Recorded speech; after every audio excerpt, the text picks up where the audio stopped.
ഇന്നൊരു സാറ്റർഡേ ആണെങ്കിൽ എനിക്കിന്ന് ജോലിക്ക് പോകണം. സാധാരണ എനിക്ക് മൺഡേ ത്രൂ ഫ്രൈഡേ മാത്രമേ ജോലിയുള്ളൂ. പക്ഷേ ഇന്ന് എനിക്കൊരു കോൺഫറൻസ് ഉള്ള കാരണം ഓവർ ടൈം ഉണ്ട്. സോ അതിന് വേണ്ടി പോവുകയാണേ. എല്ലാ സാധനങ്ങളും പാക്ക് ചെയ്ത് ഈ സ്നോയിൽ കൂടെയൊക്കെ പോകുമ്പോഴേ ഞാൻ ഓർക്കുമായിരുന്നു, സുഖമായിട്ട് കിടന്നുറങ്ങാമായിരുന്നല്ലോ ഇതിന് പോവാതെ എന്ന്. പക്ഷേ എന്ത് ചെയ്യാനാണ്, ജോലി ചെയ്യണ്ടേ.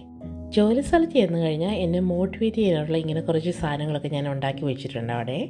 പിന്നെ ഞാൻ ഓർത്തു എന്തെങ്കിലും ഒരു സാധനം മേടിച്ച് കുടിക്കും. കാരണം രാവിലെ കോഫി കുടിച്ചിട്ട് പോകുന്നതാണല്ലോ, ലഞ്ച് ടൈമായി. അപ്പം ഞാനിങ്ങനെ കുറച്ച് സാധനങ്ങളൊക്കെ നോക്കിയാതൊന്നും ഇഷ്ടപ്പെട്ടില്ല. പിന്നെ ഞാൻ നമ്മുടെ ഇവിടെയുള്ള ഒരു ക്യാഫേ പോയിട്ട് ഒരു മാക്കിയാരോ മേടിച്ചു. ഒരു ഐസ് കാരമൽ മാക്കിയാരോ, നല്ല ടേസ്റ്റ് ഉണ്ടായിരുന്നു. അതിൻ്റെ കൊടുത്ത് ഒരു M&Mൻ്റെ കുക്കിയോട് മേടിച്ചു. സാധാരണ ഞാൻ കുക്കിയൊന്നും മേടിക്കാറില്ലാത്തതാണ്, പക്ഷെ അത് മേടിച്ചു. അങ്ങനെ ഒരു ഫുൾ ഡേ അതുകൊണ്ടൊക്കെ അങ്ങ് പോയി. അങ്ങനെ ഫ്യൂ അവേഴ്സ് കഴിഞ്ഞപ്പം വീട്ടിൽ വന്നപ്പോൾ ഞാൻ ഓർത്തു നമുക്ക് പൊറോട്ടയിൽ അങ്ങ് നമ്മുടെ ഡേ എൻഡ് ചെയ്യാവുന്ന ഒരു കംഫർട്ട് ഫുഡല്ലേ.